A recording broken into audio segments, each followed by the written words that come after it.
We still find ourselves in this peculiar situation where Worlds is long over, however we have to wait until next set PB, until next Tuesday or Wednesday depending on the time zone you're in, as well as we finally got the set release date being August 26th. Little pushback because of the necessity to get the engine up and going and avoid as many bugs as possible. As well as 4v4 spectating works weird because we only have the main broadcast to go by. Therefore, we're going to be continue looking at some of this set's potential offered for ourselves.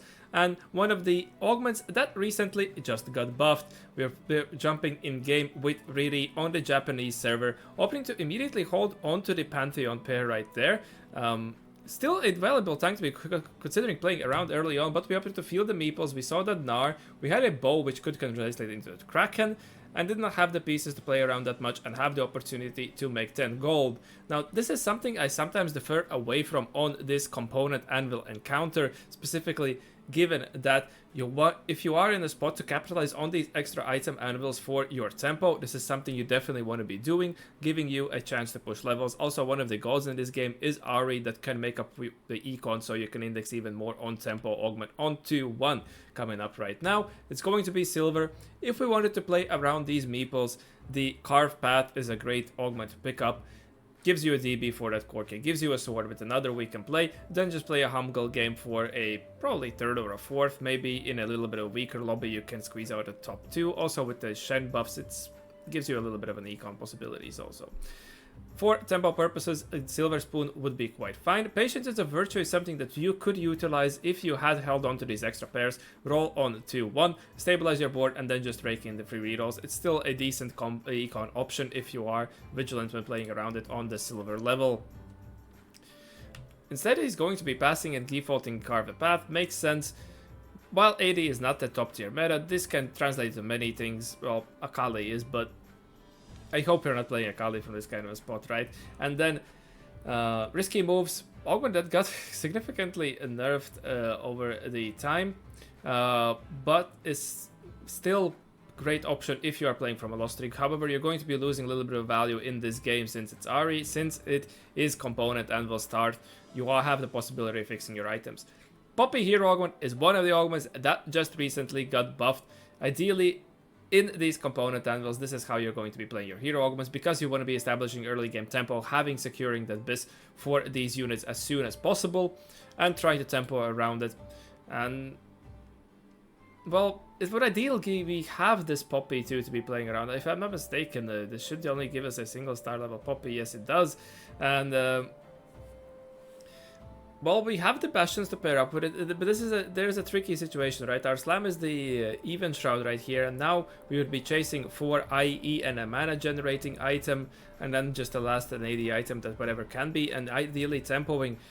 The tricky bit of this Poppy Hero Augment is that your early game is a little scuffed. You want to be playing these Hero Augments to tempo as much as you can, as I mentioned. However, your main tank in this line becomes Meepsy for the early game, unless you have another Bastion to be playing around that you can slot in level 4, which is fine, but ideally you're not pushing levels that much to maybe pick up early copies. However, it's fine, because we are playing this similar to Veigar to Meeple print. But yes, Meepsy is not the greatest tank, she's not super reliable, she's a one cast and done champion kind of thing. Therefore, you want to have some form of a frontliner where Poppy is usually filling this role for you in this Meeple line. And well, then your gamepad follows similar to the Veigar line. Push levels, try to tempo as much as possible, get to 7 Meeple, finish Poppy 3, and from there just drop down to about 5 Meeple and have the Corki duo carry rather than playing around these replicators.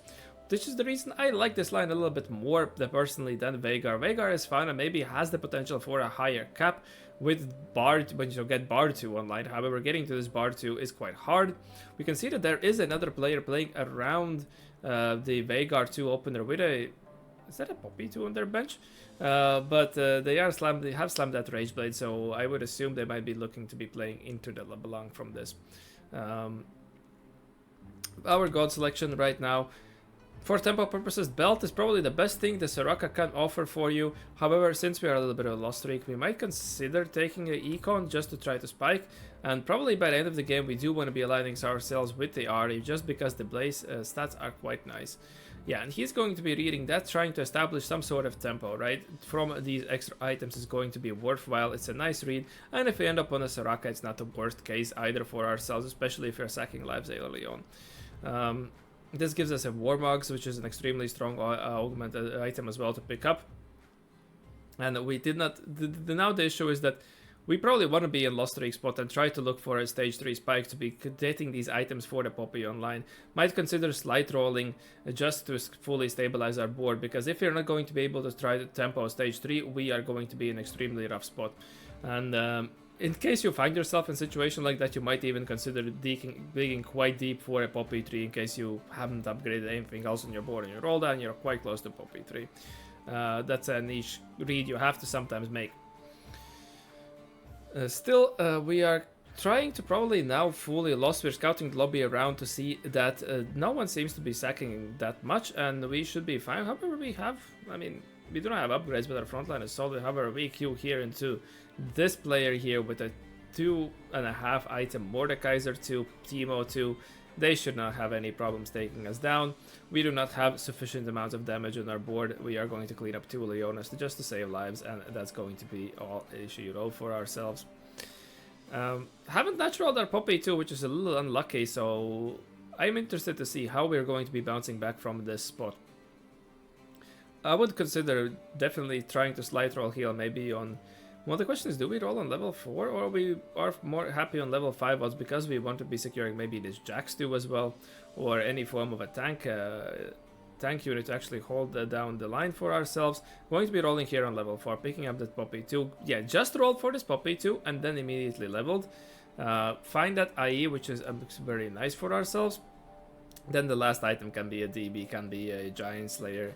Anything is going to be fine, but we're slotting 5 meeple here instead of playing around these Bastion units, which is also an interesting observation. I would perhaps consider maybe, you know, indexing a little bit more on the frontline compartment. We could have something like a Pantheon and a Bastion to just hold down the frontline. And our next augment is Silver, which is another great thing for these lower, you know, weaker comps perhaps, or these hero augments. You do not want the lobby to run away with all the extra resources gained from augments, and seeing a silver here is quite great for ourselves. Exiles might make our positioning a little tricky, especially in the early game when we're getting a little bit more units on board, and this line generally tends to cap around 4 Bastions, so you want that Shen. Find Your Center could be quite strong right now, but we do not have Stoneplate. If we had something like a Stoneplate already, we could consider placing Ramas there in the game with, and should generally work out. Therefore, I'm probably leaning towards teaming up. A little bit of an econ, extra item should be quite nice for our considerations. Glass Cannon though is amazing if we want to be lockouting our damage. Even though the Corki is building these Deadblade builds, it's completely fine as a combat option right there. Lineup is not something I'm particularly fond of in this line, because you sometimes can run, particularly with a Poppy in the backline, just having a little bit less frontline presence. Empiric Vitality, I do not recall in the last anyone's going to be clicking this. We're going to be trying to spike our board here with the immediate combat power for these next 2 rounds with the Glass Cannon. It also synergizes with the board we have right now. It is pretty much Glass Cannon right now. We are indexing on trying to have a sufficient amount of damage to kill their frontline before they kill this Meepsy. And perhaps that was the reason why he was also valuing here the 5 meeple before, just to gain that flat amount of HP onto this Meepsy, and now we're leveling for Bastion, which is completely fine. Not going to be rolling here since we do not have any pairs. Our rolls could become quite inefficient. And we are on a path to bounce our game back to try to push these levels, holding on to the meeple units we have right now. Now that we have this Meepsy pair, might be a little more inclined to roll, but not that sure. We are selling off the other 2 cost units. I would assume it's a neat thing. You can see he's holding onto the Kali, holding onto the Jax. There is this Kali player here. Everyone's in the Kali hate train, and everyone's who using her is, you know, I don't know why you're trying to sweat LP at the end of the set. It does not really matter. Save yourself. The next set's ladder climb on all servers is going to be extremely fun, with players trying to push for the Vega snapshot. Band together. I do not recall again another time someone would be slicking 6 HP on this kind of a spot. Therefore, I would assume that just gaining extra gold from Ari might be more worthwhile, but maybe Riri will surprise me here. He was covering it. Nope, not going to be seeing that anymore. and we are going to be trying to push the levels from this spot, seeing that the lobby has been mixed up, but we are naturaling this Meep C2, and we have picked up another sword for ourselves onto the carousel, which is amazing. And yeah, speaking of carousel, Chaos is going to be back next set, so that's going to be quite fun. Unfortunately, it didn't happen for EWC set, as that was another part of the 4v4 that was quite interesting to hear about, especially the comms. But let's see how we are greeting Carousel back coming into the next set. Also, just to yap about next set, you might as well let me already know in the comments down below, do you want to be starting to seeing a little bit more guide content coming out for the next set already during the PBE cycles? It is going to be 4 weeks. I am obviously going to be working on it as we go, as it takes some time, but the downside is that one PB we are not going to be having as much data. Meta TFT does collect PB data, but the meta is going to be shifting a lot with, I believe, with their own engine now. They are fine to be, no, PB is on the old engine in some parts, but it should be testing the new engine. Alright, we'll see. Assuming it's the new engine, they still have the possibility of pushing out the patches whenever they want, really, and the same goes for PB.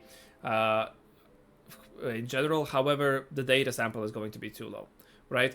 So sometimes we just might not know the best, the best, for example, for the units, the best optimizations. This is something that usually comes around when the set goes fully live and the numerous many more games are being played.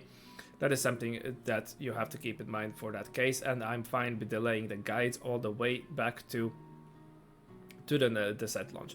But back in our game, we have managed to make it to the level 8 early on, trying to keep up to this tempo, trying to, you can see he's indexing the necessity to get the 7 meeple online as soon as possible. We thankfully find it a little low, quite a little low on gold. We find these 7 meeples and are getting the poppy in because we haven't found that many copies ourselves. And our itemization works out quite nicely, slamming that Deadblade and Sunfire. Ideally, 2 items that we do not want to be having on this Ramos by end of the game, but this will have to suffice. It completes our items quite nicely for now. For our last selection, we probably cannot take Malicious Monetization, as on 7 meeple we are still quite fragile until we get to that Poppy 3. Best Friends could be inclined, it's a little bit easier to position around than the Exiles, and has less likelihood of wrapping. And since our frontline is still a little bit lacking, this might be quite appealing. I like it better than Clockhawk Accelerator, as we are not truly a stall comp. An extra item, this artifact would, well, we are fine to move a Sunfire, for example, from this Ramus, but when we're only searching for Sorakas, I am not sure if Meepsy wants any of the artifacts, really. Sorry, with the Poppy, I do not think so. Pandora's items, again, this just give us the 2 components. We could start building towards the quirky itemization, but I am not too fond of it doing right now. This is something you stage 4 you take when your items are completely cooked and you are in a thought to be sacrificing the tempo to just try to remake some of them. Therefore, probably Best Friends is the best option we can picking up right now, and he's playing that Akali on his board as well. It's okay, we're going to be getting rid of it. It's just how much griefing there is. But the Shen 2 coming in from the last player in the line right there, going to be slotting in Zaya 4, just the sniper value, since we have this Gnar 2, just something to slot in, but we are queuing into the LeBlanc 2, so this is probably going to be a loss, particularly since these crash test dummies already hit our backline, so we are hoping that you can just kill some units off. Well, maybe without crash test dummies, this would have been a close fight. This Poppy 2 at 10,000 damage. Is she actually better than the Veigar print, just for the default possibilities? I mean, we have great combat augments, we have the great setup for her. Probably should be picking up a Riven here, and also I would hold on to this Milio from the last slot, because that is how we're going to be generally trying to cap our board right now. But he's going to be valuing probably making the sequence. We can sell this Meepsy, we have a Meepsy, a spare Meepsy on this board bench. Because we are going to be slotting in probably the Fate Weaver right there. So how would we cap this? We are fine to be capping around the standard variant as we do with Corki with 5 meeple, right? Then just have that Shen, drop the Shen, I suppose, and pick up Econ here from Ari, and just play around Riven. But we do not have that many items, right? Itemizing Riven, itemizing Corki, that would be a lot. But you have the upside of Voyager from the Mighty Mech. Otherwise, I feel like 4 Bastion is just a little bit more stable of an option. Going to utilize our free rerolls right away. This is a nice thing to do whenever you see these free rerolls on to the Ari and you are in a spot where you still need to be hitting your board. on stage 4, and you are in this weird spot. Just utilize these free rolls unless you're going for a fast 9, right? Try to stabilize our board unless you're rolling, whenever you're rolling for more than 1 unit.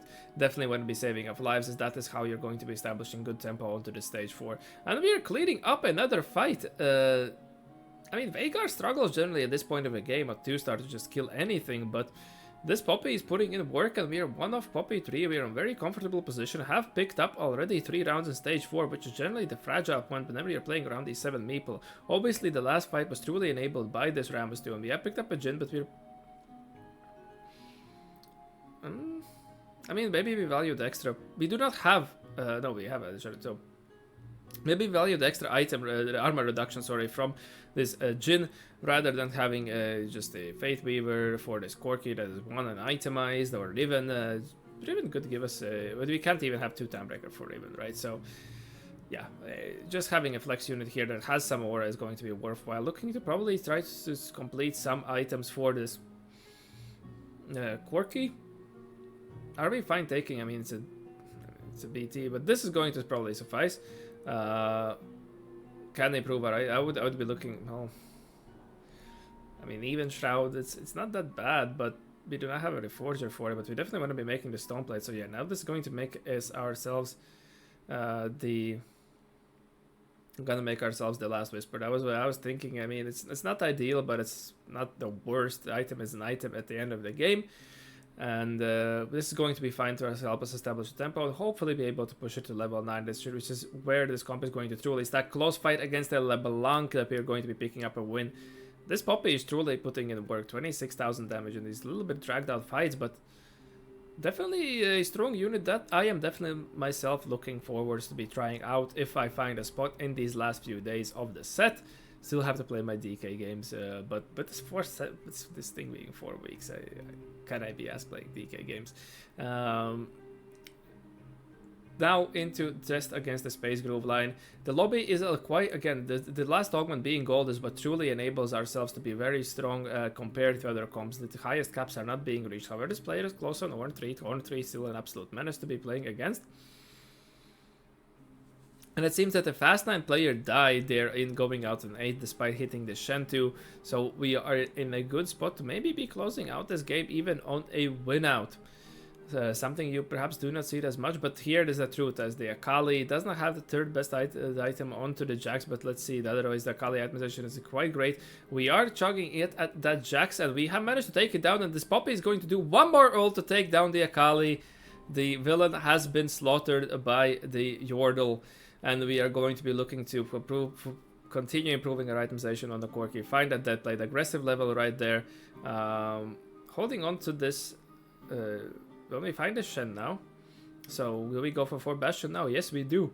Nice read to do so, as we had to hold on to the Shen, carrying this Aatrox all the way around, since the Ornn is so contested. Generally, obviously, Ornn 2 is going to be a great pickup here, helping you further establish the front line, but the player is rerolling Ornn, so this is going to be a very nice for ourselves. Into the top 4 here, as it seems that the Ornn reroll player, speaking of Ornn, did not hit. I think it was them, and we are utilizing, well, the best friends. I think we could be completely fine moving up the Riven and the Milio at least 1 hex, or maybe pair the Riven with Fizz. Just get a little bit more value from the Shen aura, but you can see he's indexing the value onto the front line, believing that we have sufficient amounts of backline power already for ourselves, and as long as our front line can stall, we should be fine to be winning. Now this was the Space Group player here, has hit that Blitz too, so that's going to make a difference. They has a lot of mana generation onto this Blitzcrank, so it's going to be quite strong of a power spike for them. And if you wanted to be slotting in, if you want, I mean, I would assume we want to be slotting in Bard eventually. The 1 extra meep onto this Rammus is an absolutely insane value, but who would we be truly dropping for? Well, with Artie we might be able to even push extra levels. We have an extra life to sack, and if we pick up another round, we have the 6th HP banked up for ourselves. Last item to synergize with the whatever crit we have. This Hodge is going to be sufficient for that purpose. And now against the Kali that has now picked up also a Maokai 3. The nuke does come through onto this Jax. This is one way you always deal with these extra beefy frontline tanks that are being kept by something healing items. You simply have to be able to nuke them, and Corki and Poppy have that synergy of having an upfront loaded burst. Now this is stage 6, so we gain 4 XP, and we are fine to be sucking perhaps another round here. No, but we're going to be going aggressively for this Ras, which is going to be a nice slot, and still 5 traits is going to be quite a lot of value for ourselves. Another Space Groove player, which should not be that of much of an issue. The other player looked definitely stronger with that Blitz right there, and we should be cleaning up. The only worrisome part is this Radiant Bramble, but we are going to be able to get through it nonetheless. Maybe that extra double shred worked out quite neat right there. Sorry, Sunder. And we are in a, well, very commanding spot right now. Definitely a top 2 secured for ourselves.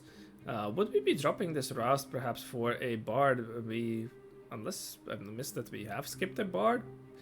But the extra attack speed is very nice for ourselves. Both these little breakpoints that when our build does not have attack speed provide immense value. Now the true Space Groove player that has that Blitz, maybe they didn't have the item slammed right there, but we're going to be picking up a win just in the same fashion, and it's going to be a double kill.